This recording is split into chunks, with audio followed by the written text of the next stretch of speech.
I've talked on this channel a lot about how reading is something that I struggle with making time for it at times because of my work schedule and because I do work a lot. Every time I say this excuse, I say there's no excuse not to read. You could always make time to read.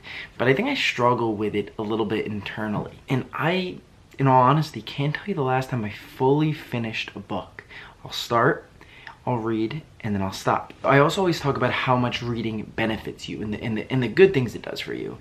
But I feel like I'm also speaking based on what I've known from past experiences and then also what I read online. I'm not as much speaking as to what I'm doing right now. So I did an inadvertent case study this week. I woke up Saturday morning, probably 8 or 9, and I usually get up for work around 7 o'clock every day. So this was a little later. I was sleeping in a little bit on a Saturday.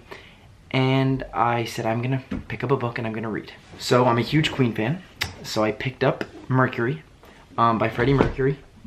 He didn't write the book. It's by Leslie Ann Jones. And I sat in bed and I read the first chapter. I don't remember a time I felt more empowered than I have when I just picked up a book and I read.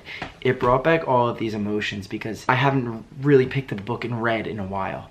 Everything I'm reading is either online or it's an article that I find through my phone or whatever it may be. But I'm like, you know what? I'm gonna pick up a physical book and I'm gonna read. I cannot tell you the feeling it gave inside me.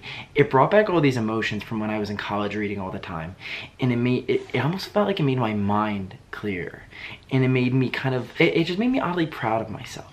And all of these things happened within maybe a half-hour period of reading 26 pages. It just left me forgetting anything, whether it's work related that's stressing me out, whether it's, oh man, it's already Saturday, tomorrow's gonna be Sunday, then I gotta get up early on Monday. Like, any worry I had was gone because I was just focused on the book. And I think that's what made me fall in love with reading in the first place, is that you can escape and you could kind of get lost in this world. Whatever world your book is set in, you're now also in that world. And that's what I felt on Saturday. I was completely forgetting about the world that was around me and I was just caught up in the book. And I could sit in here and say that a million times, but just doing it made it so much realer. Don't make excuses why you can't read.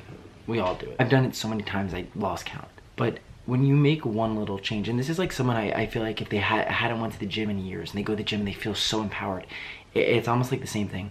Like, my mind just feels so much stronger from reading for a half hour. So I've made a goal of mine that either every day when I wake up or every day before bed, I'm gonna read for 15 minutes.